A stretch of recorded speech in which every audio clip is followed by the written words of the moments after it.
អ្នកជំងឺនេះគាត់មានវីសេងពេញវីសេងសួតដូចជាមើលទៅហាក់ជាអាស្មាឬក៏ជា COPD exacerbation ហ្នឹងមើលទៅអញ្ចឹងខ្ញុំឲ្យsalbutamol nebulizer សិនពី3នាទីក្រោយមកលោកដុកទ័រអ្នកជំងឺលោកហ្នឹងគាត់ stimulus គាត់ហត់ជាងមុនទេអូរីសែនឲ្យអូរីសែនហ្នឹងច្រើនជាងមុនទៀតហើយនៅគាត់ទៅហត់ពិបាកដកដង្ហើមអញ្ចឹងណាលោកដុកទ័រអាលីឈប់បាទ nebulizer អាលីអ្នកជំងឺនេះគឺជាកាត់ជាអាស្មាឥឡូវយើងមើលកបកតហ្នឹងវាមានឡើងអាវ៉ែងស៊ឺកលៀងឡើងប៉ងតឹងហើយយើងមើលនៅ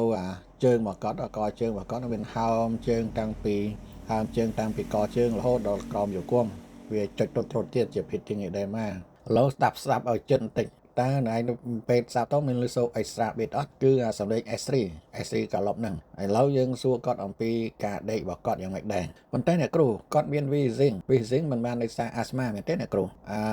wheezing ហ្នឹងមិនប្រកាសថាវាជាជំងឺសួតនោះទេកាត់យ៉ា asthma ក៏ធ្វើឲ្យមាន wheezing ដែរហេតុអីបានជាកាត់យ៉ា asthma ធ្វើឲ្យមាន wheezing ដែរដោយសារតែ left ventricular failure នៅពេលដែល left ventricular failure វាធ្វើឲ្យការកើនឡើងនៅ pulmonary vein pressure អញ្ចឹងកាលណា pulmonary vein pressure កើនឡើងវាធ្វើឲ្យទឹកfluid ហ្នឹង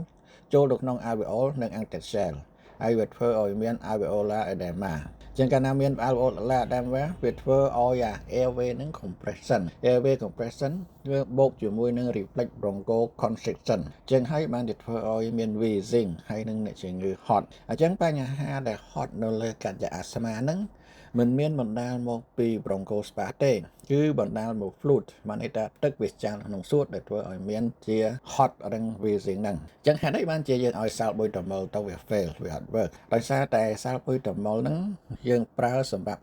open airway វាធ្វើឲ្យរងសួតវារីកធំប៉ុន្តែនៅក្នុងកាត់ជា asthma មិនមានតាក់ទងជាមួយនឹង airway នោះទេមិនមានairway ហ្នឹងមិនមានជា primary problem ទេបញ្ហាដែលសំខាន់គឺវាមាន fluid overload ទឹកវាចាំងក្នុងសួតអញ្ចឹង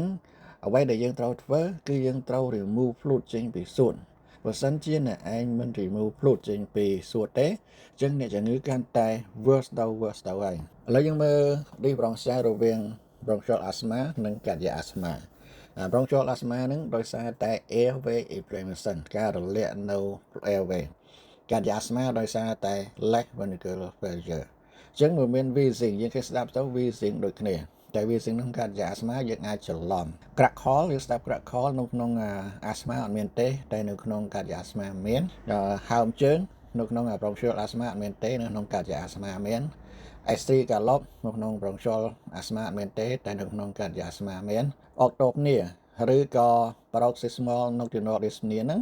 bronchial asthma អត់មានទេនៅក្នុងកាត់ជា asthma មាន respond to salbutamol bronchial asthma យើងឲ្យ salbutamol ទៅវា respond ល្អប៉ុន្តែនៅក្នុងកាត់ជា asthma វាអត់ improvement ទេ check X-ray នៅក្នុង bronchial asthma ឃើញ hyperinflation តែនៅក្នុងកាត់ជា asthma វិញធ្វើមាន pulmonary edema អញ្ចឹងនៅលើ X-ray ចំពោះកាត់ជា asthma ហ្នឹងគឺវាមាន pulmonary edema អ្វីដែលយើងឃើញនៅលើ X-ray ហ្នឹងយើងឃើញមាន cardiomegaly ជាដោយសារតែ increase cardiothoracic ratio ទីមួយទៀតវាមាន bat wing ហ្នឹងដូចជា butterfly អញ្ចឹងស្លាបមេអំបៅអញ្ចឹងដោយសារមាន opacity bilateral fluffy infiltrate គឺនៅសងខាងនៃ hillar ហ្នឹងវាមានបាត់infiltrate វារៀងដូចជាស្លាបមេអំបៅអញ្ចឹងទី2មាន cephalization ហ្នឹងដោយសារតែ pulmonary vessel ហ្នឹងវារីកធំ engorge pulmonary vessel រីកធំទី3មានឃើញគៀក B line ហ្នឹងដោយសារតែមាន interstitial line នៅ lung base យើងមើលនៅកន្លែងគៀក B line នៅក្នុងរូបហ្នឹងគឺជាសញ្ញាដែលត្រេ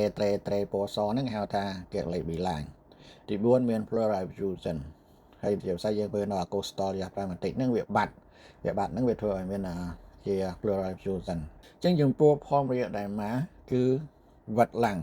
វាអត់មាន hyperinflation ដូចនៅក្នុង asthma នោះទេដោយសារតែមាន fluid overload នៅក្នុង pulmonary edema ឬក៏កាត់ជា asthma ហ្នឹងអញ្ចឹងសូមឆ្លើយនៅចម្លើយដែលត្រឹមត្រូវរួចសរសេរនៅ comment ខាងក្រោម which clinical sign will not suggest កាត់ជា asthma A wheeze B pedal edema C short heart sound D hyperresonance on percussion